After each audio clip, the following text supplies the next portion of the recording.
Have you ever needed a second chance to try something one more time? Hello, and welcome to today's insight. All right. So, oddly enough, I wrote that phrase this morning, and then, like a couple minutes ago, as I was starting the camera and all that stuff, the song that came to mind was Adele's Someone Like You, right?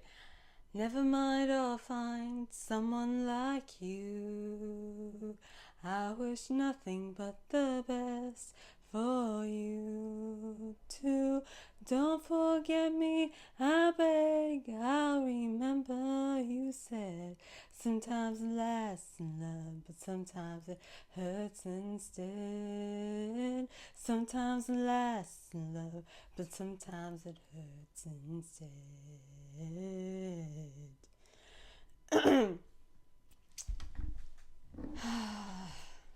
All right, I was like, am I tapping into someone?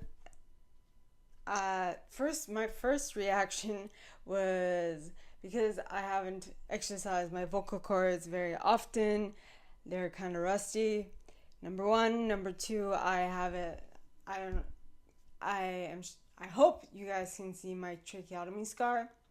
It might look like a skin discoloration, but it's a tracheotomy scar, which was what the surgery they performed while I was in my induced coma to help me to put a tracheotomy on me to make sure that I had continuous air that flowed to my brain so that I stayed alive. So my brain would stay alive, right? It wouldn't die on itself. So I need to re-exercise my vocal cords is what I'm saying. But what I am getting at is that I am I'm more in sync with uh, my my connectability, if we can say that, because I got the idea this morning, but then as I was setting up for this, something else came, right? To like confirm what I had received in the morning. So what I'm getting for this collective is we are on our way to achieving our objective. Slowly but surely, we're getting there. Okay?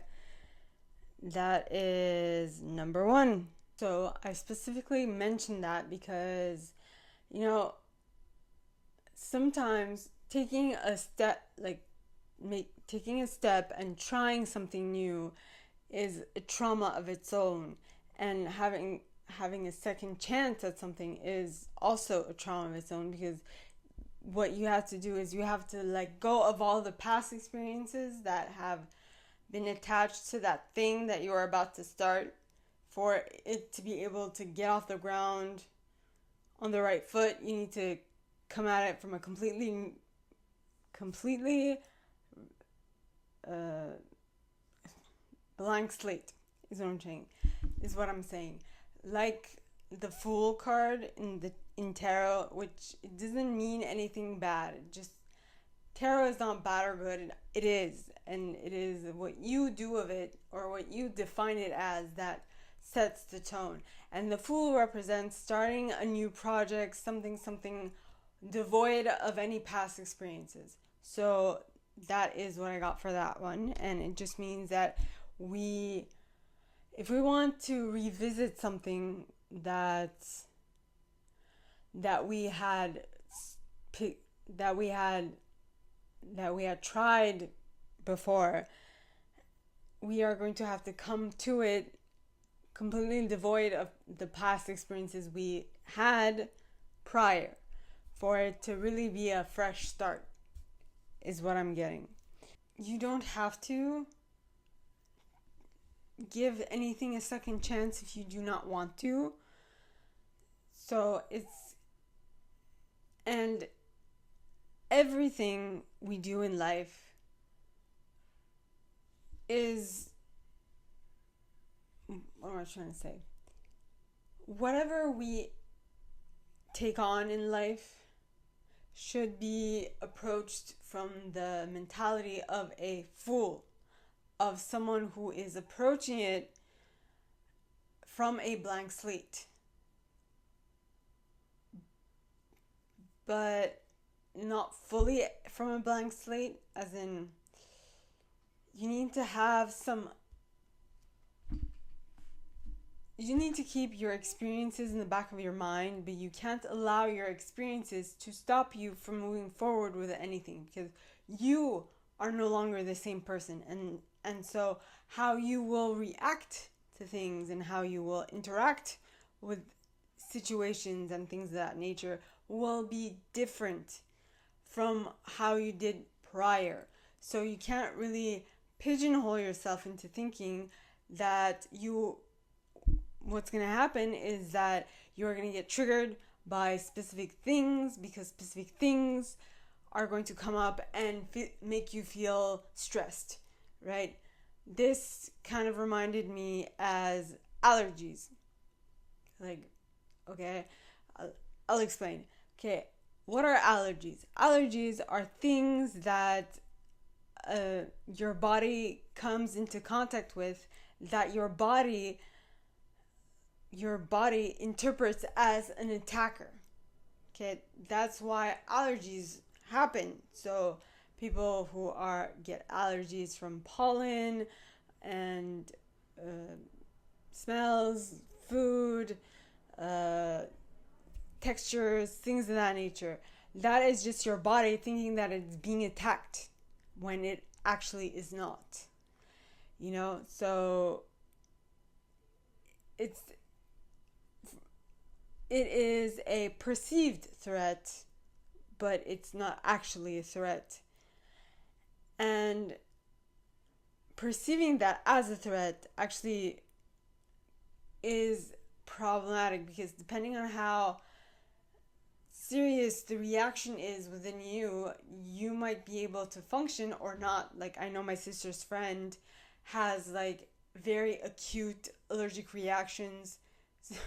So she like stays away from everything that might cause her to get an allergic reaction and so on.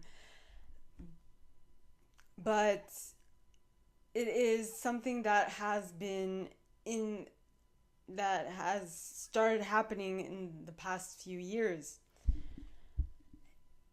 And with every experience that we are having, we need to become better individuals, more equipped to deal with what life is bringing us, what we need to go up against.